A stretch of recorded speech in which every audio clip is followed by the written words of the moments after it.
आजची पाककृती ही अतिशय पौष्टिक आहे. यामध्ये मी वापरलेले नाचणी सत्व याने म्हटलं तर नाचणीची जी आपण मोड आल्यानंतर पावडर बनवतो, पीठ बनवतो, त्याला म्हणतात नाचणी सत्व. त्याच्यामुळे याचे गुण खूप वाढतात. अशी ही नाचणी अतिशय पौष्टिक आहे, कारण याच्यामध्ये आहे फायबर, त्याच्यामध्ये कॅल्शियम भरपूर आहे. त्यामुळे आपले दात आणि हाडांसाठी अतिशय उत्तम आहे. वाढणाऱ्या मुलांसाठी खूप फायदेशीर आहे. फिटनेसचे जे लोकं असतात त्यांच्यासाठी अतिशय उत्तम आहे.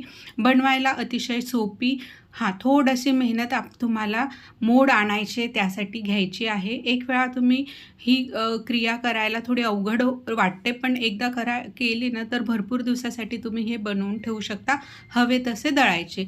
एक मोड आणायची आणि त्यांना थोडं वाळवायचं. ही एक थोडीशी किचकट प्रक्रिया आहे, पण फायदेशीर भरपूर आहे. फायदे बघतात तेवढी मेहनत घ्यायला हरकत नाही. परत बनवताना याला तेल तुपाची अजिबात गरज लागत नाही. हे विदाऊट ऑइल आहे बघा. फक्त पाण्यामध्ये मी नाचणीचे पीठ शिजवून घेतले आहे. चवीला थोडेसे मीठ टाकले आणि जेवढे सॅलेड्समध्ये तुम्ही भाज्या वापरतात तेवढ्या सगळ्या भाज्या तुम्ही यामध्ये टाकू शकतात. प्रोटीनचं प्रमाण अजून चांगलं जास्तीत जास्त त्याचे बेनिफिट्स व्हावे म्हणून मी यामध्ये मुगाचे मोड आलेले मूगही वापरलेले आहे.